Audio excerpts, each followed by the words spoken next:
বাজারে দুধ খাওয়ার এই কায়দা নাই। এক আর্মি অফিসার কয় বাজারেতে দুধ কিনে নিয়ে বউরে দিছি, বউ দুধ চুক ছাকনিতে করে ছাকছে, দুধ চোখ নিচে চলে গেছে, ছাকনির মধ্যে দিয়ে চিংড়ি মাছ ফটাস ফটাস করে ভালাচ্ছে, চাকরির মধ্যে ইসে মাছ ফালাই। বউ কয়ে কেমন গাছ দুধ আনছো, মাছের মধ্যে চিংড়ি মাছ, কি বলে দুধের মধ্যে চিংড়ি মাছ, এ কি গাছ দুধ আনছো দুধের মধ্যে চিংড়ি মাছ? কয় যে বাংলাদেশের দুধ ওই রমি, ওই কথা কই না, জাল দাও। পরের দিন যাইয়ে দুধ আলারে ধরছে, সাড়ে শয়তান, তো দুধের মধ্যে ইসে মাছ ফালাম কে, ধরা পড়ে গেছে। এমনি কেউ ওইটা একটু পানি দিলে দিতে পারতো, জগ ধরে কচড়ির মধ্যে চুবড়ি দিয়েছে, সে কচড়ি শিয়ের মধ্যে ইসে মাছ দিয়ে গেছে। জব দেবে কে, কয় বেলির মধ্যে বাঁধতে তুইছিলাম, ওই গাছের সাথে খাই ফেলেছে মনে দিল, তো গাছের সাথে খাইছে, তাই বলে তো তাজা বার হয়ে গেল। শয়তান। দুধে যারা পানি মিশে মনে রাখবা, আশপাশে বাজারে তো দুধ বেচা পার্টির মধ্যে অনেক আছেন, ভালো করে মনে রাখবেন, আমাকারু আমাকার আল্লাহ আল্লাহু খায়রুল মাকিরিন। চালাকি করবা, আল্লাহর চাইতে বড় চালাক জগতে কেউ নাই। দুধের সাথে যারা পানি মিশে বাজারে বা গাড়ি পার্টির কাছে, যোগান মানুষের কাছে বিক্রি করবেন, ভালো করে মনে রাখবেন, একে একে কিন্তু মায়ের শুরু হয়ে যাবে। আমের সাথে সালাও যাবে, গুড় সাথে নুডুও যাবে। গোপালগঞ্জে বাংলা, আমের সাথে সালাও যাবে, গুড় সাথে নুডুও যাবে। পোলাপানে মাটিতে পায়খানা করে, পালাইতে শূন্য কল করে খেয়াড়াই নেয়, মুড়াইয়ে ওরে নুড়ো কয় না, মুড়াইয়ে ফেলায়, ময়লাটুক ফেলাই দিয়ে খেয়াড় কয়টা কে নিয়ে গড়ায় যায় নাকি, ও গুড় সাথে নুড়ো ফিয়ে পারে বাগানের মধ্যে। তোমরা যারা দুধের সাথে পানি মিশাও, আমের সাথে সালাও যাবে, গুড় সাথে নুড়ো যাবে। আগে মরবে বাছুর, এরপরে মরবে গাই, এরপরে মরবে তোমার বউ, 4 নম্বরে তুমি টার্গেটে। সাবধান থাকবা।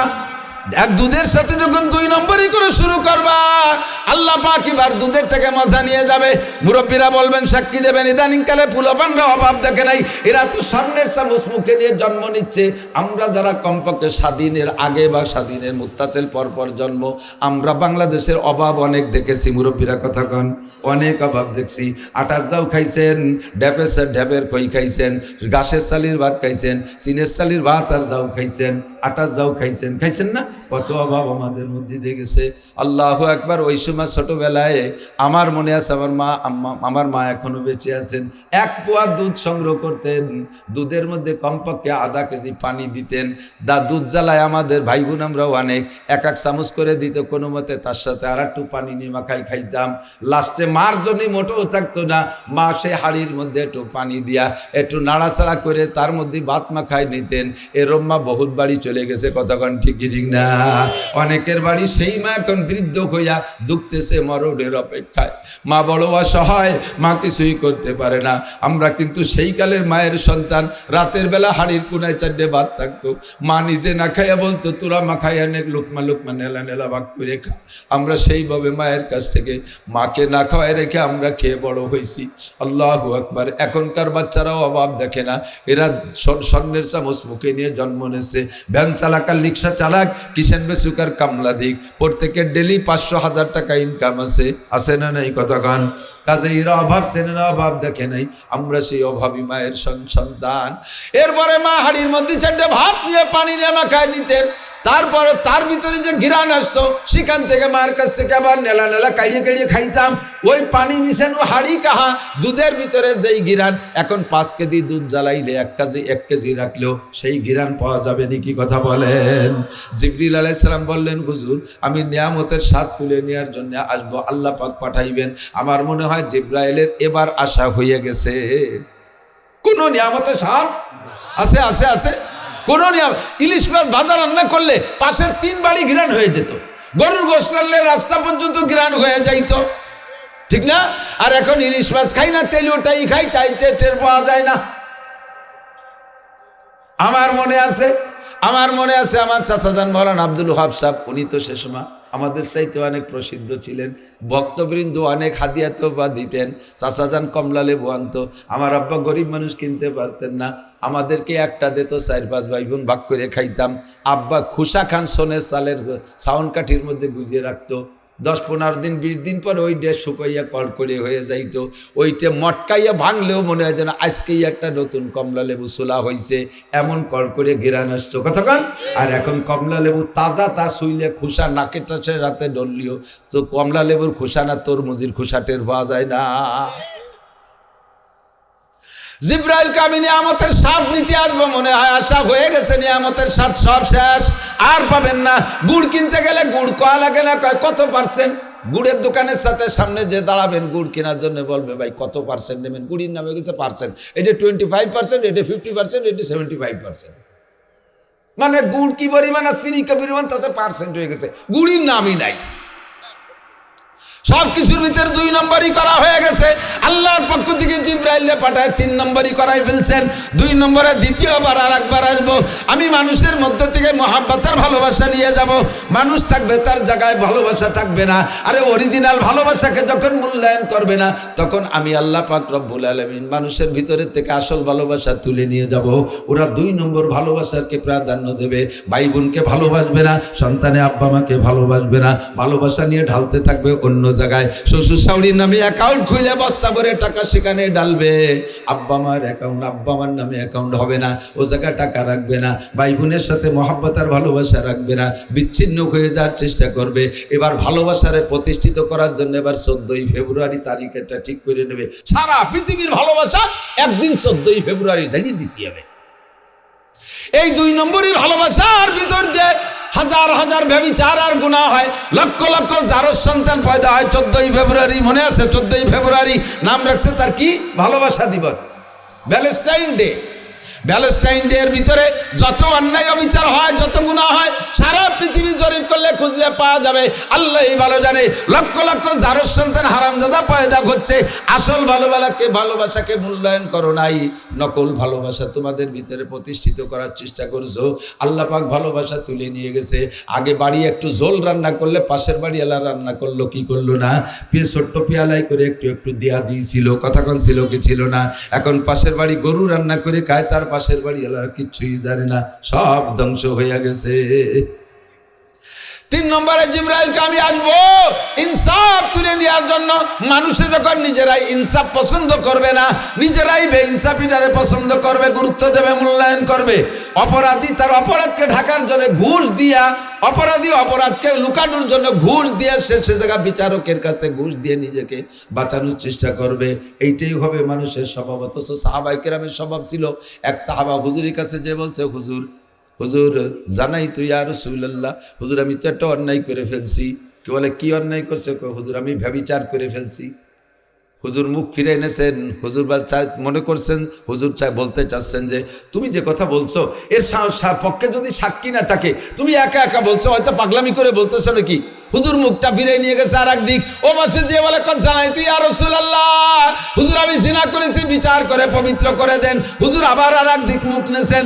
ও বলছে যে কয় হুজুর বলে আমি জিনা করেছি, আমার বিচার করেন।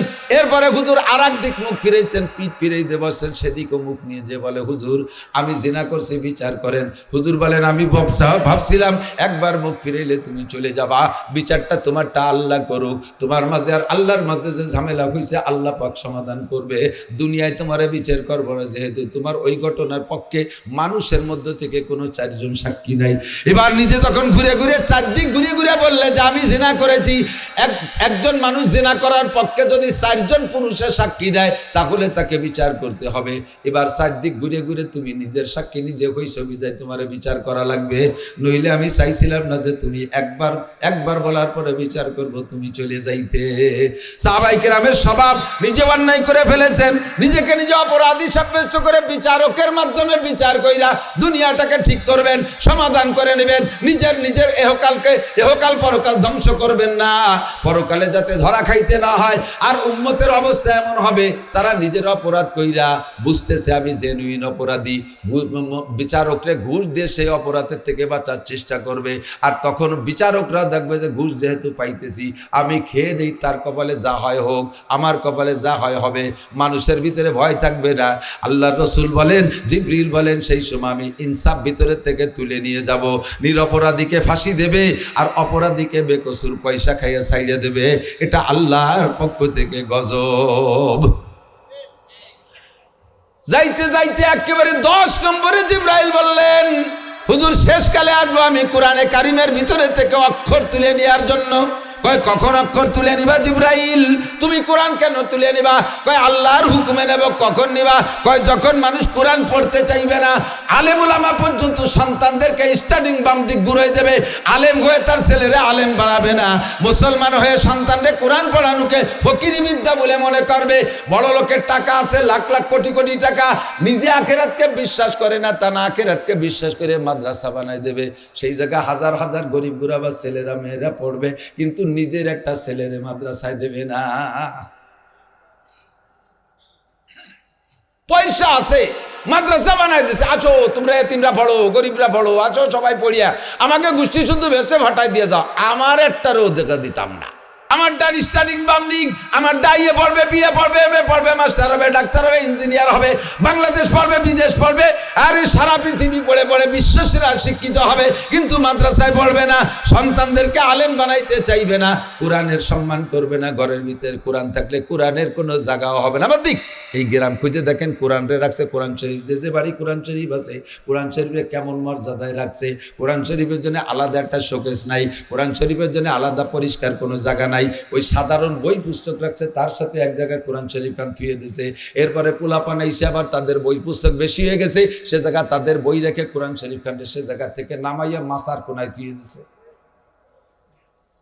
নাই তার গায়ে কোনো একটা জামা কাপড়, কোরআনের গায়ে জামা নাই। আরে কোরআনের ওসিলায় দুনিয়া টিকে আছো। আল্লাহর কসম, যেদিন জিবরাইল কোরআন শরীফ নিয়ে যাবে দুনিয়ার থেকে, এরপরে আল্লাহ দুনিয়ায় বেশিক্ষণ রাখবে না। দুনিয়া অতক্ষণ আছে যতক্ষণ দুনিয়ায় দিন আছে, আর দিন অতক্ষণ আছে যতক্ষণ দুনিয়ায় কোরআন আছে। কথা বলেন না কেন? দিন অতক্ষণ আছে যখন দুনিয়ায় কোরআন আছে। এই কোরআনের ওসিলায় আমি আপনি বেঁচে আছি, খেয়ে বাঁচতেছি, কিন্তু ছেলে মেয়েকে হাজার হাজার লাখ লাখ টাকার দামি দামি পোশাক পরাই, আল্লাহর কোরআনের জন্য গায়ে একটা কাপড় জোটে না। 99% পাবলিকের বাড়ি কোরআন শরীফের জামা ইনকোয়ারি করে দেখেন কি দিয়ে জামা বানাইছে কোরআন শরীফে।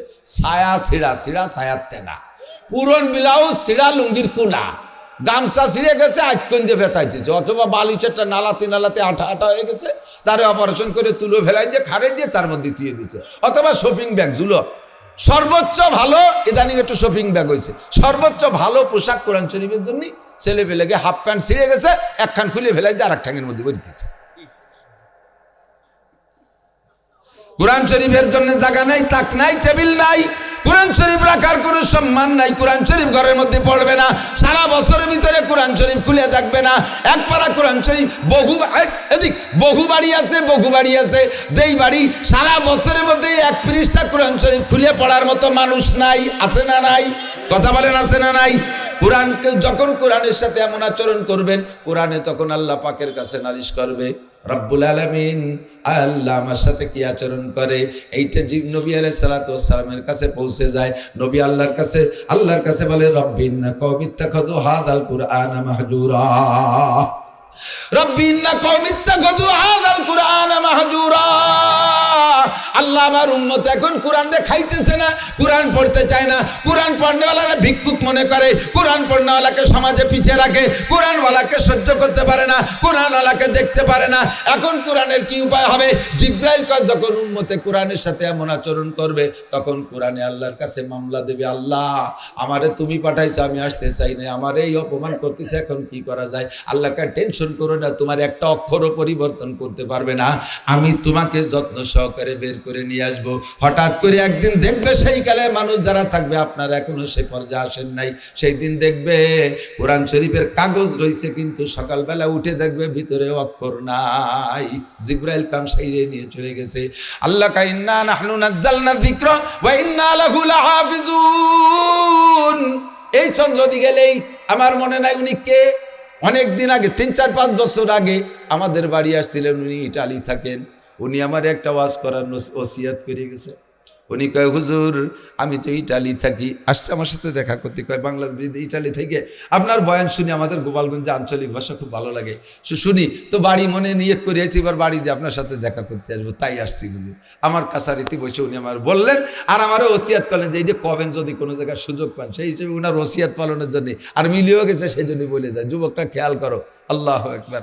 উনি বলতেছেন যে ইটালিতে একবার আমরা যে ডিস্ট্রিক্টে থাকি, ডিস্ট্রিক্ট প্রধান উনি একবার সিদ্ধান্ত নিয়েছে ধর্মতর্ক শুনবে, ধর্মতর্ক, ধর্মে ধর্মে বিতর্ক এটা শুনবে, উনার শখ, নিজে খ্রিস্টান। তো 4 ধর্মের 4 জনের দাওয়াত দিয়েছে। উনার কায়দায় উনি 3 ধর্মের 3 জন, একজন হিন্দু সাধু কায়দা মতো পণ্ডিত, আর একজন বুদ্ধ পণ্ডিত, আর একজন উনার দলের খ্রিস্টান পাদ্রী, খ্রিস্টানদের বড় আলেম রে কয় পাদ্রী, 3 জনের দাওয়াত দিয়েছে। আর আমারে দায়িত্ব দিয়েছে যে আপনার জানা মতে মুসলমানদের মধ্যে ভালো একজন পণ্ডিত আলেম সংগ্রহ করেন, বিতর্ক হবে আমার এই অফিসে বসে। আমি একটু শুনবো, আমার শখ হয়েছে, ভিতরে ভিতরে কি নিয়ে তা জানি না। আমারে দায়িত্ব দিলে আমি এবার ইটালিতে যত আলেম ওলামা ছিল বাঙালি সবার মধ্যে আমি এইটা লাগাই দিয়ে সবচাইতে ভালো পণ্ডিত একজন বাংলাদেশের থেকে লেখাপড়া করে এসেছে, হাফেজ মৌলানা, হাটাজারি থেকে 1 নম্বর রেজাল্ট, আবার ঢাকা তামিরুল মিল্লাতের ফার্স্ট ক্লাস ফার্স্ট MA পাস, ইংলিশে অনার্স, সব দিক দিয়ে ভালো ভালো পণ্ডিত। ওই হুজুর ইটালিতে এক মসজিদের খতিব হয়ে গেছে, ওনারে আমি নিছি। এবার ডিসি অফিসে বৈশা 4 জনের বিতর্ক। তো সর্বপ্রথম হিন্দু ঠাউর রেঁধেছে, দাদা তুমি যা আছে ঝাড়ো, তোমার দায়িত্ব, তোমার দলিল দিয়া, তোমার যা কিতাব আছে আসমানি জমিনি কিতাব যা আছে সব দিয়া এই 3 ধর্মের 3 জন বসে রয়েছে, এমন ভাবে বলবা যাতে ওই 3 জন হাই করতে না পারে, কোনোভাবে পলাই চলে গেলে যাবে, উন্মুক্ত, এ জায়গা কোনো ভয় ভীতির কারণে যা পারো বলবা, তবে দলিল হতে হবে, প্রমাণ দিতে হবে, ব্ল্যাঙ্ক ফায়ার মারলে হবে না, বলবা আমরা কিতাবে খুঁজে দেখবো আছে কিনা। তো এবার ঠাকুর যখন বয়ান শুরু করলো, ইনি বলতেছিলেন যে তখন আমার মনে হচ্ছিল যে এই 3 জন পলাই চলে যাবে, ধর্ম বলতে হিন্দু ধর্ম ছাড়া ধর্ম হতে পারে না। আমি নিজেই স্টার্টিং ঘুরিয়ে যাওয়ার কায়দা, মনে হয় হিন্দু হওয়া লাগবে না, চেষ্টা ফিনিশিং, এমন একটা দুর্বল ভাব। তো ওনার বক্তব্য শেষ হওয়ার পরে এরপরে দেশে এই চায়নার নেড়ারে বুদ্ধ, এই বুদ্ধ ঠাকুরের দেশে। এবার আপনার দায়িত্ব 2টা, উনি যা বলছে ওইটা খণ্ডন করবেন, আর সামনে 2 জন যাতে বলতে না পারে, পলাই চলে যায়, এমনভাবে আপনার ধর্মের উপস্থাপন করবেন। সত্যি উনি বলেন যে সবাই বড় শিক্ষিত, যার যার ধর্মের পর ভালো পাণ্ডিত্য রাখে। এই বুদ্ধ এসে আবার এমন বক্তব্য দেশে, হিন্দু ঠাউর পলায় যাবে না, দুটি খুলিয়ে থিয়ে কোন দিক চলে যাবে, সে পথ খুঁজে পাওয়ার মতো না, উঠে যাতে অনুমতি নেই। আর এই 2 জন কি কবে, আমি মনে হচ্ছি যে এগেমনের বলার কিছু নেই, জিতে গেল তালি বৌদ্ধ ধর্ম, সবাই বৌদ্ধই হতে হবে। এরপরে আসলো খ্রিস্টান পাদ্রির পালা, আপনার দায়িত্ব ওই 2 জনকে শেষ করবেন, আর হুজুর যেন পলায় চলে যায় সেইভাবে জানবেন। তো খ্রিস্টান পাদ্রি তো আসমানি কিতাব আছে, ইঞ্জিল কিতাব, সে তো আল্লাহকে বিশ্বাস করে, তার কিছু দলিল দালায়েল আছে, সে এমনভাবে বক্তব্য দিয়েছে ওই 2 জন সব শেষ, ওকে ধর্ম কোনো জিরো, আর এই ইসলাম ধর্ম মনে হয় আসার মতো নাই, এটাও বিলাং ফালতু, এমনভাবে বক্তব্য দিছে। 3 জনের বক্তব্য শেষ, আখেরি বক্তা হলো আমাকে হুজুর। এবার বলছে হুজুর আপনি বলেন, এই 3 জনকে শেষ করে দিয়ে আপনার ধর্ম টিকেবেন। তো হুজুর বলতেছে, স্যার আপনারা সবাই মিলে, আমরা সবাই মিলে যদি 100 বছর সামনে বেঁচে থাকি, আর এই মজলিসটা 100 বছর লম্বা করেন, তাহলে আর আমাকে আল্লাহ তাআলা সুযোগ দেন, তাহলে আমি এই জায়গায় বসে একটা করে 100 বছর পর্যন্ত দলিল দিতে পারবো, হিন্দু ধর্ম কিছু না, বুদ্ধ ধর্ম জিরো, খ্রিস্টান ধর্ম টেম্পার শেষ, আখেরি কিয়ামত পর্যন্ত চলবে একমাত্র কোরআনের ধর্ম, একমাত্র ইসলাম ধর্ম।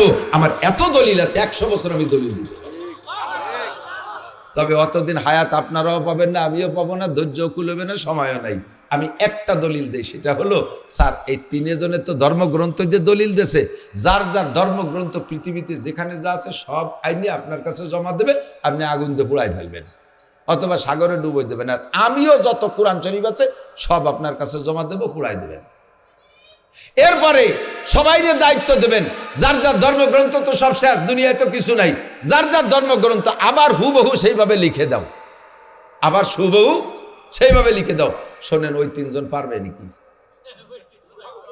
ওই 3 জন পারবে নাকি শোনেন, আমারটাও পুড়াই দেবেন, আমারে টাইম দেবেন 1 ঘন্টা, আমি 1000-এর উপরে কপি বানাই দিতে পারবো, বলেন ওনরা পারবে নাকি। এবার ওই ডিসি সাহেব বলতেছে, কি কয় হুজুর, কি কয় পারবেন, আপনাকে এগুলো নিয়ে আসেন পুড়াই দেই, পরে ভিডিওগুলো লিখে নেবেন নিজেরা। কয় স্যার আমাকে জেতার দরকার নাই, বই কয়েন পুড়াই না, ওই আসে বিদ্যা একটু বুড়ো আঙ্গুলটা আসায় খেয়েই বেড়াচ্ছি, পুড়াই দিলি বাতে মিলে যাবো। আল্লাহু আকবার। তা আল্লাহ পাক রব্বুল আলামিন কোরআনে কারিম হুজুর বললেন যে আমার 1 ঘন্টা সময় দেবেন, আমি হাতে লিখে হাজার হাজার কপি বানাই দিতে পারবো। 2 কোটি হাফেজে কোরআন আছে, 2 কোটি হাফেজের কোরআনের ভিতরে লক্ষাধিক আছে হাফেজ এবং মৌলানা। আল্লাহর রহমতে আমার কোরআন শরীফ যতটা মুখস্থ আছে সেগুলো একেবারে নির্ভুলভাবে আমি জের জবর তা মিম লাম যা যা আছে সব হুবহু লিখে দিতে পারবো, একটা চুলচেরা পরিমাণ ভুল হবে না। আর আমারে পড়াইতে পারে এরকম হাজার হাজার লক্ষ লক্ষ আলেম আছে, তারা আরো সুন্দর নিখুঁত লিখে দিতে পারবে। কাজেই আমাদের লিখিত কোরআন পড়াই দিলেও সিনার কোরআন পড়াইয়া শেষ করতে পারবে না। ইনশাল্লাহ আমাদের কোরআন কিয়ামত পর্যন্ত চলবে, ঠিক কি ঠিক না? হেফাজতের জন্য আল্লাহ পাক বহুত ব্যবস্থা রেখেছেন। তন্মধ্যে আল্লাহ তাআলা এই মাদারেসে দিনিয়া কওমিয়া কওমি মাদ্রাসাগুলো, এই কওমি মাদ্রাসাগুলো দেখেন কি পরিমাণ। আমার সারা বাংলাদেশ তো ঘোরা হয়ে যায়, প্রত্যেক 2 দিন 3 দিনের মধ্যে 2-3টে বিভাগ ঘুরিয়ে আসি, 2-3টে বিভাগ ডেলি 2-3 দিনের মধ্যে ঘুরিয়ে আসি। প্রত্যেক দিন এক একটা বিভাগ অতিক্রম করি, দেখতে আমার কোথাও বাকি নাই। শকরের বিষয়, আনন্দের বিষয়। অন্য ডিস্ট্রিক্টে গেলে আমি যদিও আলেম মানুষ, তবু বাড়ি গোপালগঞ্জ, একটু কেমন কেমন একটু চোখ কাট করে তাকায়। কোনো জায়গাতে শুনি এসছে যে বসার পরে দিয়ে যে বিল করে পর্দার আড়াতে মুরব্বীরা কোয়া করে হুজুর আর পাইলিয়ে না, একটা গুফাইলি হুজুর নিয়েছে। হুজুর আর দেশে অভাবে হলো গুফাইলি হুজুর নিয়েছে। এত ঘৃণা আমাদের পর এখন এসে গেছে, আল্লাহ হেফাজত করুক। আমি ওইটুক টের পাইয়ে বলি, মিয়া গুফাইলি হুজুরকে গোপালের আড্ডা গোপালগঞ্জ। এই গোপালগঞ্জে পূর্ণাঙ্গ দাওরায়ে হাদিস মাদ্রাসা যা তোমার ডিস্ট্রিক্টের মধ্যে একটা নাই, আমার গোপালগঞ্জে 30টার উপরে আছে। বলেন না আলহামদুলিল্লাহ। এত মাদ্রাসায় আমরা গোপালগঞ্জেরা কি বিরক্ত বোধ করতেছি? সুলতান শাহী গোড়াদাড়ি মাদ্রাসায় কত দেশেন আলহামদুলিল্লাহ। এই মাদ্রাসা সারা বছর আয় ব্যয় কত শুনইল? 13 লাখ। আমার মাহফিলি কালেকশন হয়েছে 16 লাখ। আমাদের সুলতান শাহী গোড়াদাড়ি মাদ্রাসার মাহফিলের কালেকশন 16 লাখ আলহামদুলিল্লাহ। চন্দ্রদি গেলে আরো বেশি, পাইকেন্দি আরো বেশি, সুটপা আরো বেশি, গোপীনাথপুর আরো বেশি, তারাইলপুকুরে আরো বেশি, গোপালগঞ্জ শহরের মধ্যে কত ডুন, এরপরে ভবানীপুর, কাজুলিয়া, কুরবালা, কমসুর, এরপরে পারকুশলি, তারপরে বাঁশবাড়িয়া, গহরডাঙ্গা, গোপালপুর, এভাবে গ্রামে গ্রামে বড় বড় মাদ্রাসা। ঠাট্টা করো গোপাইলে কইয়া, গোপাইলে তো দেখো নাই, গোপাইলে দেখো নাই। আল্লাহর রহমতে গোপালগঞ্জ উলামায়ে কেরামের ভরা। আর গোপালগঞ্জের সাধারণ পাবলিক যা জানে, অন্য ডিস্ট্রিক্টের বহুত আলেমরাও তা জানে না। এরা মৌলানা আব্দুল হক সাহেব রহমতুল্লাহ আলাইহে, খলিলুর রহমান সুপারুদ্দিন রহমতুল্লাহ আলাইহে, কাশির হুজুর আব্দুল মান্নান রহমতুল্লাহ আলাইহে, আরে চন্দ্রদিগেলের মাদ্রাসা, এরপরে গড়ডাঙ্গা মাদ্রাসা সদস্য হুজুর রহমতুল্লাহ আলাইহি, ভবানীপুর মাদ্রাসা, এই হাজার হাজার উলামায়ে কেরামের সাথে গোষ্ঠী। আমার এলাকার পাবলিক ওয়াজও শুনতে চায় না, কারণ যা কবিনেও তো জানি। বলেন না আলহামদুলিল্লাহ, বলেন আলহামদুলিল্লাহ। আবারও বলি আলহামদুলিল্লাহ। শারফুল মাকান বিল মাকিন, অবস্থানকারীর কারণে অবস্থান দাম বাড়ে আর কমে। এক গ্রাম বহুদে ভালো মানুষ আছে, সবই ভালো মানুষ শিক্ষিত, একটা আছে আন্তর্জাতিক খ্যাতি সম্পন্ন চোর। ওই কক্সবাজার চোর ধরা পড়ছে, এবারই কোন জায়গা? ওই গ্রাম। সিলেট যে চোর একটা ধরা পড়ছে, তা ওই গ্রাম। ওই গোয়েন্দা চুরির ভিড় হয়ে গেছে। ফিরে আবার সাতক্ষীরে চলে যাচ্ছে 3 দিন পরে, যাইয়ে সাতক্ষীরে সুন্দরবনের কোনায় যে চোর ধরা পড়ছে, তোর বাড়ি করে সেই গ্রাম। সারা বাংলাদেশে চষি ফেলাইছে, এক চোরে গ্রামের দফা সেরিয়ে দিছে, ঠিক না? অথচ গ্রামে জজ, ম্যাজিস্ট্রেট, ডাক্তার, ইঞ্জিনিয়ার বহুত ভালো ভালো মানুষ আছে। ওই এক চোর, এমন চোর সারা বাংলাদেশে গ্রামের নাম পৌঁছে দিয়েছে। এক চোরের কারণে গ্রামের নাম শেষ, ওই গ্রামের দামও শেষ। কথা করে আমাকে আছে না এলাকায় এরকম কোনো গ্রাম থাকতে পারে, নাম পাওয়া যাবে না। এক চোরে গ্রামের 12টা বাজায় দিচ্ছে, চোরের গ্রামে মাইয়ে দেবো না, চোরের গ্রামের মাইয়ে নেব না, ঠিক না? আবার এক গ্রামে যদি ওইরকম ভালো একজন মানুষ থাকে, ওই একজন মানুষের গ্রামের দাম বাড়ায় দেয়, ঠিক কি ঠিক না? একজন মানুষের গ্রামের দাম বাড়ায় দেয়। গহরডাঙ্গা, গোপের ডাঙ্গা ছিল, মুরব্বীরা তো জানেন গোপের ডাঙ্গা, একটু গোপের মধ্যে নিচে একটা ডাঙ্গা, সে জায়গার মানুষ। আমরা দাওরা পড়ছি 91-92 সালে, সে সময় গহরডাঙ্গার মানুষ এত গরিব, আর সেই মাদ্রাসার বারান্দায় বসে থাকতো, সাইডে ফান্তাবাদ থাকলে দেন। এই যে পোলা পান্ডাসকে ভেজু কয় না, ভেজু, এই ভেজু হলো গোপের ডাঙ্গার থেকে আবিষ্কার হয়েছে। সেই সময় পাকিস্তান পিরিয়ডে ওই গরিবগুলো বা পাঞ্জাবিরা বা পাকিস্তানের দেশে বিহারি টিহারি যারা থাকতো, তারা এসে গহরডাঙ্গা মাদ্রাসার বারান্দার দ্বারা এসে বলতো, আগার থোড়া সা পান্তা পানি হয়তো ভেজো। ভেজো মানে পাঠায় দাও, ভেজো মানে কি? পাঠা, উর্দুতে ভেজো মানে পাঠায়। আগার থোড়া সা পান্তা পানি হয়তো ভেজো, যদি ঘরে কিছু পান্তা পানি তাইতে পাঠায় দাও। সেই থেকে যত গরিব আছে সবাইকে নাম দিয়ে দিয়েছে ভেজু। এই গোপের ডাঙ্গে আমরাও ভেজু দেখিয়ে আসছি, আর সেই গোপের ডাঙ্গার নাম হয়েছে গহরডাঙ্গা। একজন মানুষের ওসিলায়, বলেন কয়জন? মুজাহিদে আজম আল্লামা শামসুল হক ফরিদপুরি রহমাতুল্লাহ আলাইহি বরিশালে হুজুর রহমাতুল্লাহ আলাইহি বলেছিলেন, উনি স্বাধীনের আগে গিয়েছেন হজে, তখন আব্দুল্লাহ ইবনে বাজ রহমাতুল্লাহ আলাইহি, আব্দুল্লাহ ইবনে বাজ অন্ধ মুফতি, চার মাযহাবের ফতোয়া দিতেন হেরেম শরীফের ভিতরে বৈশা। আব্দুল্লাহ ইবনে বাজ অন্ধ মানুষ। বরিশালের হুজুর বলেন, আমি হজে গিয়েছি, যাইয়া সদস্য হুজুর মারা যাওয়ার 1 বছর পরে আমি হজে যাইয়া আব্দুল্লাহ ইবনে বাজের ক্লাসে বসছি। এবার ক্লাস যখন শেষ হয়ে গেছে, আমি আস্তে আস্তে হুজুরের সাথে মুসাফা করার জন্য আগাইয়া সামনে গেছি। অন্ধ মানুষ, হাত বাড়ায় মুসাফা করলাম হুজুরের সাথে। হুজুরের সাথে মুসাফার পরে বলতেছে, মানান্তা তুমি কে, মিনাইনা কোত্থেকে আসছো? আমি বললাম, আনা আব্দুল মুক্তাদের, আমার নাম আব্দুল মুক্তাদের। জি তুমি বাংলাদেশ থেকে এসেছি। বীর বাংলাদেশ ফিয়া ইসুবা, বাংলাদেশের কোন এলাকায় বাড়ি, কোন জেলায় বাড়ি? আমি বললাম ফরিদপুর। সে সময় তো গোপালগঞ্জের প্রসিদ্ধি নাই, ফরিদপুর। আমি ফরিদপুর বললাম। বলার সাথে সাথে অন্ধ আব্দুল্লাহ ইবনে বাজ 4 মাযহাবের ফতোয়া দেন। অন্ধ মানুষ জন্ম অন্ধ। দুনিয়ায় যত কিতাব কওমি মাদ্রাসায় ফতোয়ার যত কিতাব সব অন্ধ অবস্থায় মুখস্থ হয়ে গেছে। হেরেম শরীফের ভিতরে বসে ফতোয়া দেয়। জিজ্ঞেস করলেন ফরিদপুর কোন জায়গা? আমি বললাম অমুক জায়গা। বলার সাথে সাথে কয় আতারিফু শামসুল হক ফরিদপুরি। শামসুল হক ফরিদপুরি চেনো? শামসুল হক ফরিদপুরি চেনো? তো উনি বললেন, আমি উনার মাদ্রাসার ছাত্র এবং বর্তমান শিক্ষক। বলার পরে বলছে, কাইফা হালুহু, উনি কেমন আছে? সদস্য সাহেবের হালাত জিজ্ঞেস করে উনি কেমন আছে। তো বরিশাল হুজুর বললেন, কদ মাতা কাবলা সানাতিন, 1 বছর আগে সদস্য মারা গেছে। আহারে আল্লাহ! এই অন্ধ মানুষটা উঠে দাঁড়াইয়া পুরো হেরেম শরীফের সব মানুষকে নিয়ে দাঁড়াইয়া আধা ঘন্টা সদস্যের জন্য মুনাজাত করছে। কদরে গওহর শাহ বেদানত ইয়া বেদানত জওহরি, কদরে গুল বুলবুল বেদানত ইয়া বেদানত শাহপরি। আল্লাহ কদরে নিয়ামত বাদে জাওয়াল। সেই সময় যারা ছিলেন সদস্যকে দেখছেন, ভাবেন নাই, চিন্তা করেন নাই। আর যত তার পরে দুনিয়া থেকে সময় চলে যাচ্ছে, ততই তার মর্যাদা বাড়তেছে। তার নামের উপরে আমরা আজকে সারাটা দুনিয়া চষে বেড়াচ্ছি। আপনার সামনে নিয়ামত থাকাকালে নিয়ামতের কদর বোঝেন না। যেদিন চলে যাবে সেদিন বুঝবেন যে কি চলে গেল, কি চলে গেল, কি হারাইলাম। সামনের পর থাকতে সে সময় মূল্যায়ন নাই। আমরা খুশি হই যে মাদ্রাসার কারণে আমাদের এলাকার দাম বাড়ছে। বলেন না আলহামদুলিল্লাহ? বিরক্ত বোধ করেন? বিরক্ত হচ্ছেন? এখনো কি হচ্ছেন? বিরক্ত হবেন না কখনো। আল্লাহ এদিক তাকান না। দেওবান্দ মাদ্রাসা, দেওবান্দ দারুল উলুম দেওবান্দ, যেই মাদ্রাসা শাখা এশিয়া মহাদেশ না, এখন সারা পৃথিবীতে হাজার হাজার লক্ষ লক্ষ মাদ্রাসা। দেওবান্দের মূল মাদ্রাসা প্রথম হয়েছে দেওবান্দ। সম্ভবত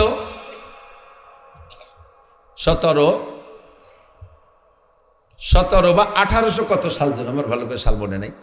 তো 200 বছরের মতো হতে যাচ্ছে। তো এই দারুল উলুম দেওবান্দ যখন প্রথম হয়, প্রতিষ্ঠাতা কাসেম নানুতুবি রহমাতুল্লাহ। খেয়াল আমার বাবুররা পর্দার আড়ালে খেয়াল করবেন। দারুল উলুম দেওবান্দ যখন প্রতিষ্ঠিত হয়েছে, ওই সময় মুষ্টি আটা কালেকশন করতো দেওবান্দে।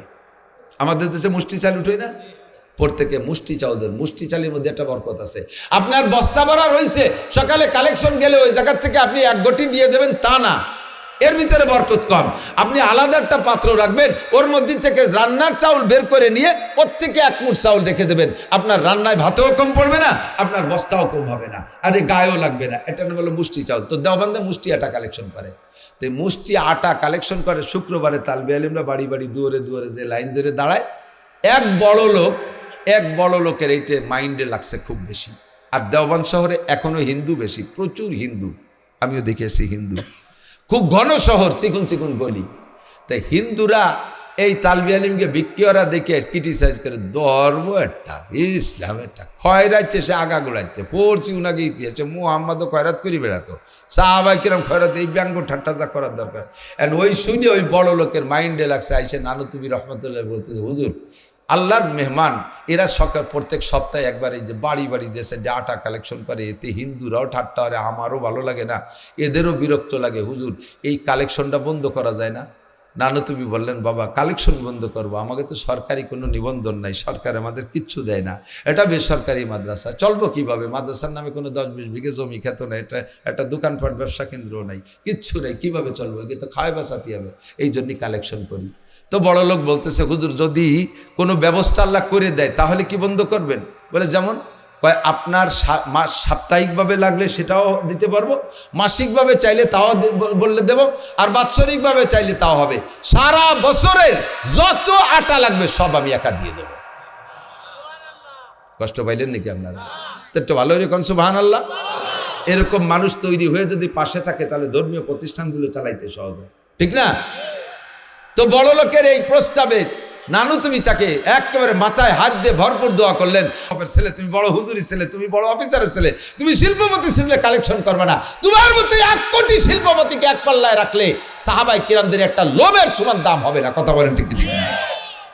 নানু তুমি বললেন বাবা কালেকশন বন্ধ করবো কি করবো না, কালকে পরামর্শ করে তারপরে বলবো। পরামর্শ কার সাথে? সর্বপ্রথম বেরোইছে মহিলারা যারা কালেকশন দেয় তাদের কাছে। দেখি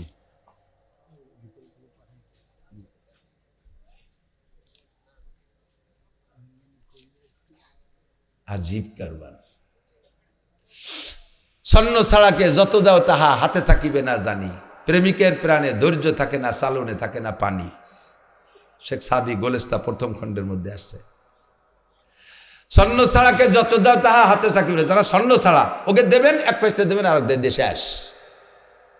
স্বর্ণ ছাড়াকে যত দাও তাহা হাতে থাকিবে না জানি, প্রেমিকের প্রাণে ধৈর্য থাকে না, প্রেমিকের প্রাণে ধৈর্য থাকে না, সালনে থাকে না পানি।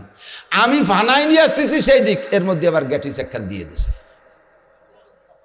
না ফানাইয়ে দোয়ানো যায়? ওনাকে প্রাণে ধৈর্য নাই, কন্যে টাকা উঠে দেবে,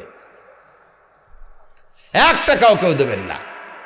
এই যে ডাক্তার সাহেব আছেন, বড় লোক যে কজন সেই কজন একটা টাকা কেউ দেবেন না, ঠিক আছে? 500 1000 উড়ে দিয়েন, 1 টাকার কি দেয় যাবে না। নানু তুমি রহমতুল্লাহ আলাইহি রাতের বেলা বেরোইছে, যাইয়া এক বুড়ির বাড়ি, যে বুড়ি আটা দেয়, এরকম বুড়ির বাড়ি যাই বলতেছে, বুড়ি একটা সুখবর দিয়ে আসছে। বলো বাপ, কি সুখবর? ভাই কি, তোমাকে আর বিরক্ত করা লাগবে না, তোমাকেও ভাগ্য বলো, আমার হুজুর গো ভাগ্য বলে, তালবে আলিমকে কালেকশনে করতে গেলে আসতে চায় না, ওকে আসা লাগবে না, আর তোমাকে বাড়ি বাড়ি এসে বিরক্ত করে, এই জন্য তোমাকে কষ্ট হয়, এবার হবে না। কি হয়েছে, কি ঘটনা কি? কয়েক বড় লোক আমার সারা বছরের আটা দিয়ে দেবে, তোমাকে বাড়ি আর আমরা কালেকশনে আসবো না। তুমি আর এ ব্যাপারে তোমার রায় কি বুড়ি? তুমি কি এই কালেকশন করতে আসলে কষ্ট পাও? এই কষ্ট যদি এইভাবে আমাদের কষ্ট দূর হয়, তোমাদেরও বিরক্ত হবে না। তে তুমি কি মতামত দাও? বুড়ি কান্দে দিছে, আর কোনো কথা রাখে, খতখত করে কান্দতেছে। কাসেম কাসেম ঠিক আছে, তুমি তোমার বড় লোক নিয়ে তো আর হুজুরকে নিয়ে বেচতে যাইও, আমরা গরিব মানুষ, মূর্খ অশিক্ষিত, কোনো আমল করতে পারি না, কোরআন কিতাব পারি না। এ রাতের বেলা তোমরা সারা রাত কিতাব পড়ো, তাহাজ্জুদ পড়ো, আমরা মূর্খ অশিক্ষিত মানুষ, জানি না কিছু, রাজ্য সন্ধ্যে রাত্রি শুয়ে থাই, আমরা আল্লাহ বিল্লি করতে পারি না। তোমার মেহমানকে, আল্লাহ রসুলের মেহমানকে 1 মুঠ আটা খাওয়াইয়া একটু ভেস্তে রাস্তা আশা করতেছিলাম, তুমি তাও বন্ধ করে দিলে। বুঝছি তুমি আমাকে ভেস্তে জাতি দিবা না, তুমি তোমার হুজুর গের বড় লোককে নিয়ে ভেস্তে যাবা, আমাকে গরিব মানুষে ভেস্তে জাতি দিবা না। কইয়ে বুড়ি কাঁদতেছে, বুড়ির কান্নায় কাসেম নানু তুমিও কাঁদতেছে। কয় চাচি চিন্তা করেন না, সারা বছর না, এখন থেকে কিয়ামত পর্যন্ত যদি কেউ আমার মাদ্রাসার সার্বিক খরচ বহন করার জন্য কন্ট্যাক্ট নেয়, দায়িত্ব নেয়, তবু আমার মুষ্টি আটা কালেকশন চলবে। এই আটার মাধ্যমে আমার এলাকার গরিব গোরাবা, গুনাগার, অসহায়, মানে মূর্খ অশিক্ষিত, এরা একটা ওসিলা বানায় নিচ্ছে জান্নাতে যার। এইটা আমি বন্ধ করবো না, এইটা আমি বন্ধ করবো না। আপনারা বিরক্ত হতে পারেন, এত আসে এত আসে এত আসে, বুঝবেন একদিন। ফাসাওফা তারা ইযান কাশাফাল গুবারু আবারাসুন তাহতা রিজলিকা আম হামারু। আল্লাহু আকবার। অন্ধকার কেটে গেলে বুঝবেন আপনি ঘোড়ার পিঠে বসা না গাধার পিঠে বসা। এই যে আমরা কাহামাঙ্গা করে 100-200 টাকা নেই, মুষ্টি চাউল নেই, চামড়া নেই, বাঁশ নেই, খুদ নেই, কুড়া নেই, যাই নেই না কেন, এর বিনিময়ে আপনি যেদিন পাবেন সেদিন খুশিতে নিজেই ভরপুর থাকবেন। বলবেন আপনি, আরো সেদিন বলবেন, ও হুজুর এত অল্প দিয়ে গেলেন, কে একটু বেশি নিতেন, একটু জোর করে আর একটু বেশি নিতেন। এই সপ্তাহে 1 বার আসছেন কেন 2 বার আসতেন, মাসে 4 বার, মাসে বছরে 4 বার আসছেন কেন 10 বার আসতেন। সেই দিন বলবেন আর তো সেদিন আর আসার তো দিন থাকবে না। কাজেই আমাদের সিদ্ধান্ত থাকবে, আমাদের মাদ্রাসা আমরাই জিন্দা রাখবো, এর পিছনে যত মেহনত আমরাই করব। কথা বলেন, আমরা কখনো এটার ব্যাপারে কোনো অলসতা করবো না, কৃপণতা করবো না। আল্লাহু আকবার। খেয়াল করেন, যখনই মাদ্রাসার কালেকশন ভাব হয়, তখন এক শ্রেণীর মানুষ চিনতে পারে যে ওয়াজের লাইন পাল্টে গেছে, আজকে মনে হয় ওয়াজ শেষ, চলো যাই ফাঁকে সারি সারি। আপনার দেখা দেখি যদি আরো 5 জন মানুষ পরে উঠে যায়, যেই 5 জন মানুষ বসা থাকলে আমার কথা হয়তো 50টা টাকা দিত, আপনার কারণে 5 জন মানুষ উঠে গেছে, 50 টাকা থেকে মাদ্রাসা লস হয়ে গেছে। এই লসের গুনাহ আপনার আমলনামা হবে, যেহেতু প্রথম যাওয়ার পথ দেখাই দিয়েছেন আপনি। এতক্ষণ বয়ান শুনে, সারাদিন রাত বয়ান শুনে, অবশেষে জান্নাত কিনে নিয়ে যাব। দোয়া করবো এখান থেকে ইনশাআল্লাহ, আল্লাহ আমাদেরকে নসিব করে। জোরে বলেন আমিন।